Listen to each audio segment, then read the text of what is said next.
Here's how to tap on the guitar.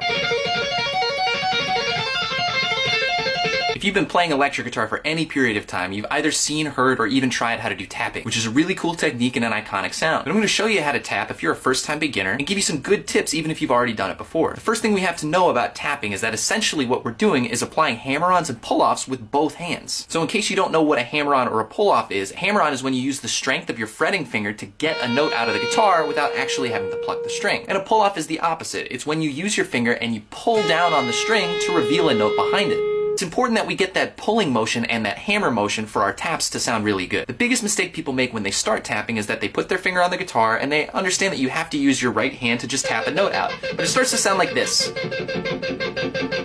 A very weak sound that doesn't have any smoothness or clarity to it, and the problem there is that you're not actually performing your hammer-ons and your pull-offs properly. Hammer-ons and pull-offs with your right hand are no different than hammer-ons and pull-offs with your left hand. To get your hammer, you need to tap very directly onto the fret.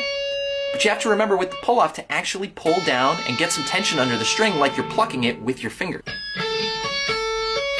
Notice when I tap how my finger pulls away from the fretboard instead of just hitting the fret and then letting go. You can hear the difference in the sound.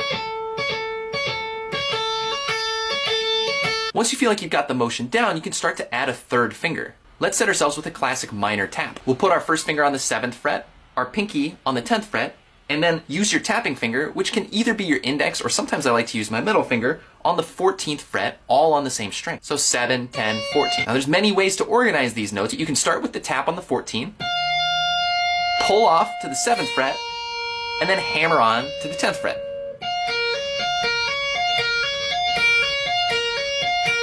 Work on that as a loop and see if you can develop a little bit of rhythm to that. Keeping each note evenly paced is the key to making a good tap sound. Once you have that motion down, a fun thing to do is to move either hand into a different position for a different sound of tap. For example, you can leave your tapping finger where it is and move your 7th and 10th frets down to the 6th and 9th frets. And then try to move it back.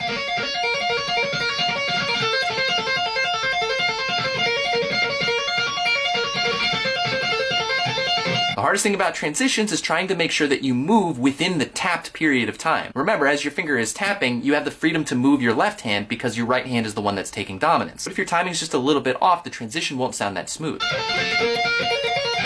Like that. Experiment with different orders of your fingers. For example, starting with a hammer, then pulling off, hammer, but then pulling back at the end.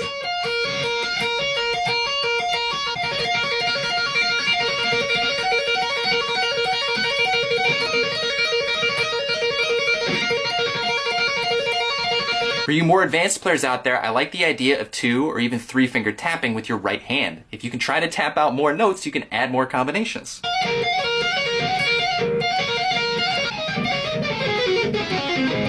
The sky's the limit with tapping, and there's tons of ways to apply this cool technique. But hopefully this gave you a good idea of how to get started. Make sure to follow and like this account for more guitar tips, and check out my heavy metal music where I play lead guitar and sing with the link to my YouTube in my profile. Thank you guys so much for watching, and I'll see you for the next one.